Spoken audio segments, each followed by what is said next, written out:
Look, it is true to say that the state, in the context of the people that the state is, the civil servants and the politicians, stand guilty of an awful injustice to the people in the public gallery and to those that are within the system that are experiencing the chilling effect of this debate of what happened to the whistleblowers in the past, and there will not come forward.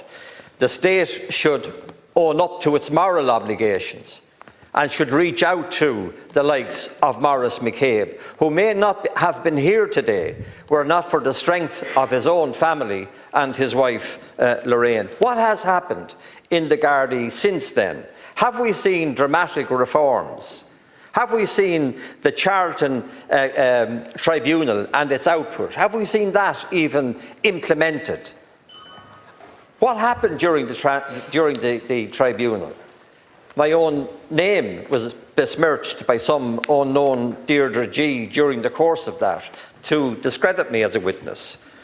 John Barrett, the minister came in here to the Dáil and told us that he was being suspended, but nothing happened since.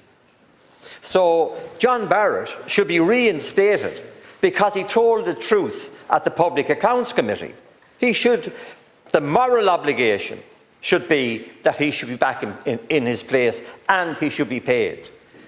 Both the Charlton Tribunal and indeed the efforts being made by the state through their legal representatives is costing the state a fortune.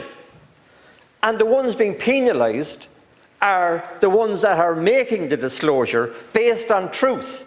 And the ones that are making money out of it are the lawyers paid by the government, by the taxpayers.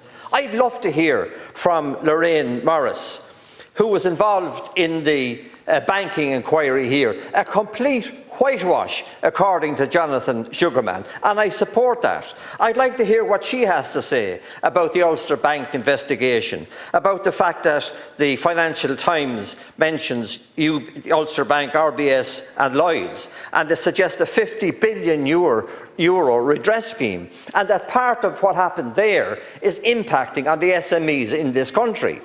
But let's know what happened within this House in relation to the banking inquiry, and let's hear directly from Lorraine Morris.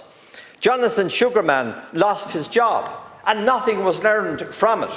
Sean O'Brien, a minister over the prisons at that time, said that he was outrageously dismissed and that he is satisfied that he was mistreated by this is a minister I'm quoting for, mistreated by the state.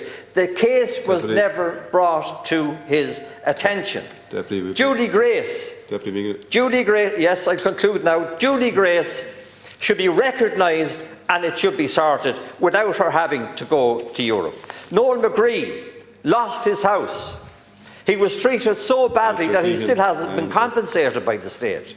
Should the minister not just step in and say, we have a moral obligation here to fix the wrong that was done to that man and his family? And remember, behind every single one of those whistleblowers and the ones that are silently waiting. Thank you, Deputy McGuinness. There is a family.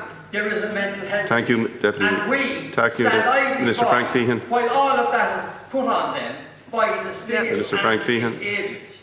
Alan Mohan would be the same.